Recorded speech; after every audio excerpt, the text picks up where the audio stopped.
Welcome sa DRS 2.0. Fresh at nagbabagang happenings bang hanap mo? Mga padabarkads man yan o mga trending topics? Pwes, sagutin natin yan. Kaya naman isubscribe nyo na ang ating channel para sa mga nagbabagang balita everyday. So, ayun, welcome back again sa ating YouTube channel mga kadabarkads. And for tonight's video, ang pag-uusapan natin ay tungkol sa mga importanteng ganap sa loob at sa labas ng Itbulaga. So kanina, dalawang magagaling na singer po ang sumalang sa The Clones from Wildcard mga kadabarkads. Una na dyan, si Luciano Pavarotti. Ang kalaban niya dito ay si Celine Dion. At kanina, pinagduwit nga po sila ng TBJ. Parehas po silang magaling mga kadabarkads Magaling din si Celine Dion, magaling din si Pavarotti. Kaya wala pong tula kabigin. Pero sa huli, ang nanalo pa din po ay si Pavarotti mga kadabarkads na kung saan kinagulat niya nga. Hindi niya po expected na siya yung mananalo ngayong araw po ng Lunes. At sabi nga po ni Raisa May, yung mananalo po dito sa Wildcard Edition, babalik po by Wednesday. At eto po ang kinawindang ng lahat, yung naging announcement po ni Bossing Vic Soto na by September 6, araw ng Sabado mga kadabarkads, magaganap po ang grand concert Finale Showdown. Yes po, you heard it right. Isa na lamang po ang inaantay nila na makapasok sa mga wild card na comebacker natin. At yung mananalo dito, yun po yung sasalang sa araw po ng Sabado. Siyempre, for sure, si Matt Monroe na po yung makakapasok dito. Ang makakalaban niya dito sa Sabado, si Freddie Mercury, Miley Cyrus, Karen Carpenter, si Dulce, Gary Valenciano, Michael Bolton, and Basil Valdez. Yan pong 8 na yan ang maglalaban-laban sa Sabado, September 6. Matindi to mga kadabarkads. Sabi nga dito sa isang post, Sabado, September 6 na ang pinakahihintay ng lahat. Ang The Clones Grand Concert Finale Showdown. Isa na lang hinihintay na manalo sa Dabarkads Choice na maglalaban-laban hanggang Wednesday. At babalik ng Thursday ang mga nanalo ng Monday at Wednesday para sila naman ang maglalaban-laban at ang mananalo doon ay siya ang makakasama sa grand concert sa Sabado. So grabe to mga kadabarkads, umaatikabong na bakbakan to kasi 8 po to mga kadabarkads, 8 na magagaling na clone winner po ng Itbulaga. Pero nakakalungkot lang mga kadabarkads na sa labanang ito, sa competition ito, wala po si Jerome Ibardome or si Elvis Presley. Sabi nga po ni Christina Ignacio, ngayon pa lang miss na miss ka na namin Jerome Ibardome.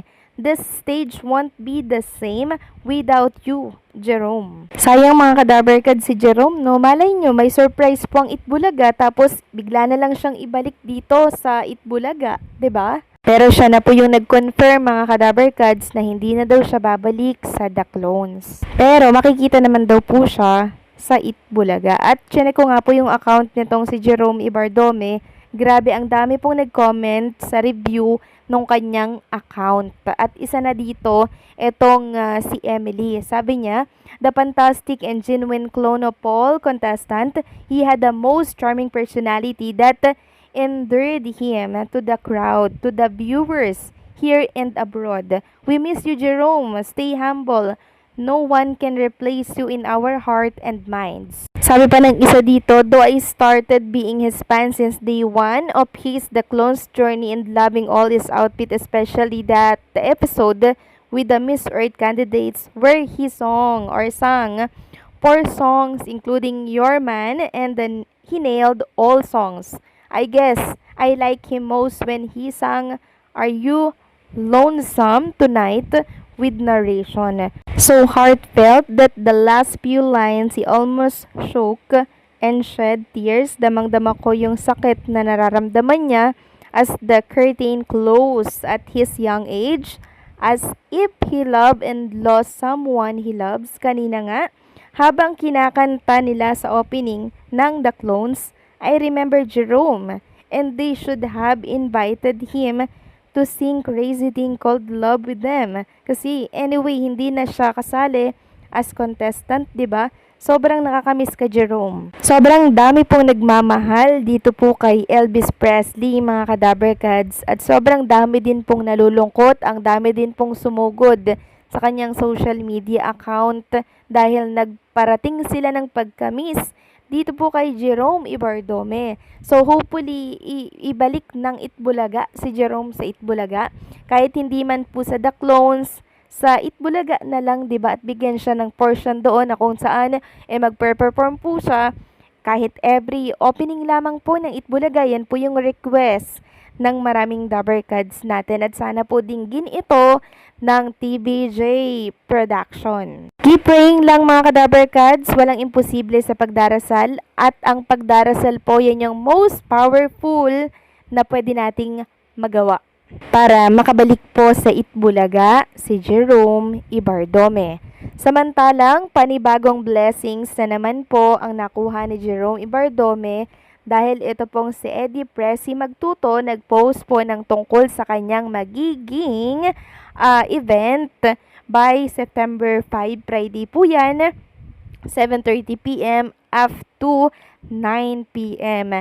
Sabi po dito ni Eddie Pressy, radyo natin Perth Community Broadcast, to all our fellow kababayan around the world, I would like to inform you po that the Clones, Kaboys of the Stars, Jerome Ibardome, Kaboys of Elvis Presley and Manuel Eman Torres, Kaboys ni Louis Armstrong, will be guesting in Radyo Natin Perth this Friday, 5 September 25, from 7:30 p.m. till 9 p.m. Manila time. Live through Facebook via StreamYard.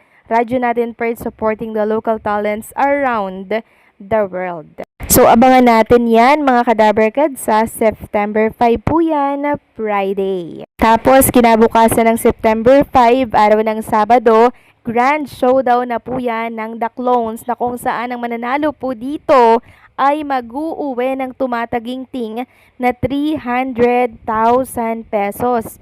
So, sino kaya, mga Kadabarkads, ang mag-uuwi nito, no? Kasi parang ang hirap pong manghula sa 8 na nakapasok na dito. Ipagpalagay na natin na si Matt Monroe po yung andito sa nandito sa unahan, no? Ang hirap pong mamili, lahat po sila, mga Kadabarkads, magagaling. So kung ako manghuhula, mga Kadabarkads, base sa mga performance nila, it's either Gary Valenciano or si Freddie Mercury. Kayo, mga Kadabarkads, ano po yung wild guess ninyo na mag-uuwi ng 300,000 pesos? Please comment down below kasi ang hula ko, naibigay ko na. So kayo naman, hulaan nyo kung sino yung mananalo sa Sabado.